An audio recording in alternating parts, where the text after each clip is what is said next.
Sabtu sore di villa itu. Hawa dingin malam itu, embun bertetes-tetes meresap ke pori-pori bak cairan cuka yang sengaja disiramkan di atas luka menganga. Tentu pedih sepertinya, namun tak terdengar suara ngerangan pun keluar dari mulutnya. Bibirnya mendesis, gigi gemeretak beberapa kali. Jerit tertahan mengakhiri penderitaannya. Senjata makan tuan, biarlah, dia memang pantas mati.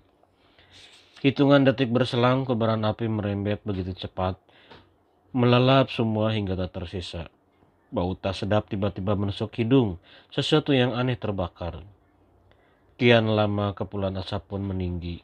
Hampir seluruh penduduk tersentak dari tidurnya. Salah satunya ada yang membunyikan kentungan tanda bahaya. Kebakaran! Kebakaran!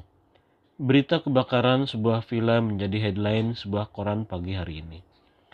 Ini peristiwa besar sekaligus menggembirakan bagi sebagian penduduk sekitar yang menurut keterangan malam itu ikut menyaksikan dari dekat. Anehnya, puluhan penduduk yang setengah tersadar dari mimpinya itu hanya mampu berdecak-decak dan sebagian ada yang berseru menyebut asma Tuhan beberapa kali tanpa tindakan untuk memadamkan si jago merah. Hingga api benar-benar melumatkan seluruhnya. Kira-kira 1 tahun lalu villa itu dibangun, hanya satu bangunan, letaknya terpencil dari rumah-rumah penduduk. Tak seorang pun tahu siapa pemilik villa tersebut. Milik pribadikah atau milik seorang pengusaha yang sengaja disewakan. Setiap Sabtu sore pengunjung villa itu datang berganti-ganti orang. Akan tetapi ada pula seorang pengunjung tetap. Dia tak pernah absen membawa serta rekan-rekannya. Sabtu ini dia datang bersama seorang wanita cantik. Sabtu berikutnya kadang bersama rekannya yang laki-laki beberapa orang dan seterusnya. Dia seorang pria tampan dan danannya ala pejabat eksekutif. Selalu datang dengan mobil mentereng. Begitupun dengan teman-teman yang dibawanya ke villa itu. Semuanya berpenampilan jet set. Itulah mungkin yang membuat penduduk segan berkenalan dengan pria tampan dan kawan-kawannya. Dan tentu saja karena pria tampan itu pun tak sudi mengenalkan diri lebih dulu. Hingga 1 tahun sudah usia villa itu, tak seorang penduduk pun yang mengenal penghuninya. Pun tidak banyak orang tahu kalau aku mengenal pria itu lebih dari seorang rekan. Tanpa disadari, mungkin mereka pernah datang juga ke villa itu pada suatu Sabtu sore bersamanya. Hanya saja penampilanku tidak seelit rekan-rekannya yang lain, barangkali. Tentu saja mereka tak jelas mengenali wajahku karena waktu itu aku datang bersamanya dalam kondisi cuaca amat buruk. Hujan lebat halilintar menyambar tidak henti. Kuyakini tak seorang penduduk pun yang berani membuka pintu untuk menyaksikan situasi di luar rumah. Kalaupun ada yang sempat melihat, mungkin hanya kebetulan itu pun dengan pandangan masa bodoh. Aku berkenalan dengan dia sejak sebuah tanda pengenal pers disematkan di dada kiriku. Dia seorang eksekutif muda yang jenius. Banyak kawan sejawatnya yang mengagumi kejeniusannya, termasuk aku yang selama ini menghormati potensinya sebagai orang besar yang menghargai profesiku.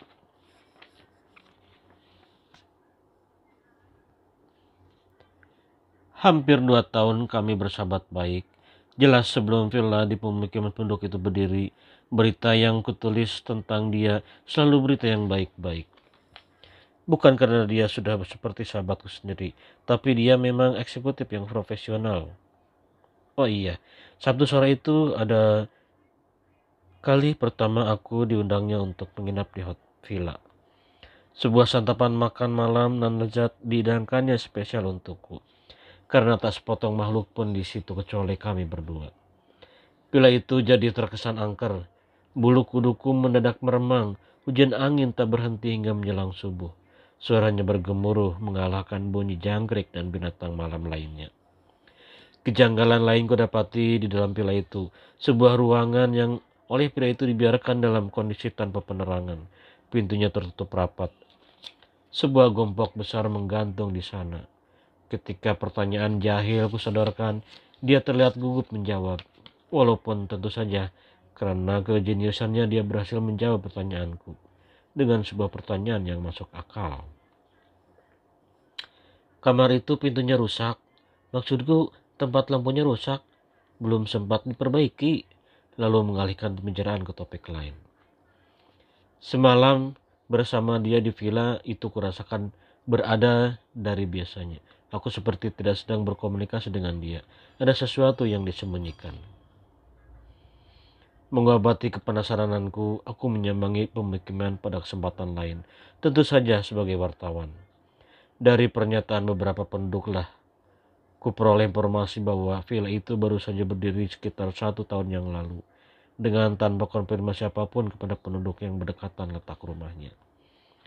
Dari seorang petani yang kutemui di ladangnya, ku tahu dia selalu datang dengan rekannya selain aku, termasuk seorang wanita cantik yang berdasarkan ciri-ciri yang disebutkan adalah bukan istrinya. Yang wanitanya cantik-cantik, mas, tiap malam minggu beda. Kalau yang saya lihat sih 3 orang mungkin ya. Sebenarnya penduduk sini nggak ada yang suka dengan adanya villa itu, kata seorang ibu yang saat itu sedang berkumpul dengan keluarganya di teras rumah.